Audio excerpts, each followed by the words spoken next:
ആണ് ഹൈന്ദവ വിശ്വാസം. പാമ്പിനെ ദൈവമായിട്ടൊന്നും ആരും കാണുന്നില്ല, ഹിന്ദുക്കളാരും കാണുന്നു. സർപ്പക്കാവുകൾ തന്നെയല്ലേ നമുക്ക്? സർപ്പക്കാവുകൾ സർപ്പപ്രതിഷ്ഠയില്ലേ? അത് സർപ്പങ്ങളെ കൊല്ലാതിരിക്കാൻ വേണ്ടിയാണ് കാവിനെ അല്ല, ആരാധിക്കുന്നുണ്ടല്ലോ. നാഗരാജ ക്ഷേത്രങ്ങൾ തന്നെ ഉണ്ടല്ലോ. പറയട്ടെ. പാമ്പെന്ന് പറഞ്ഞാൽ അതിന് പ്രത്യേകിച്ച് അതിന് പാല് കൊടുത്താൽ പോലും പാല് കൊടുക്കുന്ന കയ്യിൽ കടിക്കുന്നതാണ്. അത് തലച്ചോറില്ല ഉള്ള ജീവിയാണ്. അതിനെ പിന്നെ ചൈനയിലെ ആളുകൾ പാമ്പിനെ കഴിക്കുന്നുണ്ട്. ഇവിടെ പാമ്പിനെ പിന്നെ അതുപോലെ തന്നെ കുരങ്ങിനെയൊക്കെ ആരാധിക്കുന്നു എന്ന് പറയുന്നു.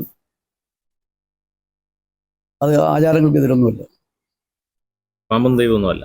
പാമ്പിന് ദൈവം എന്നാൽ എനിക്ക് പാമ്പിനെ ദൈവമായിട്ട് ഞാൻ കാണുന്നില്ല.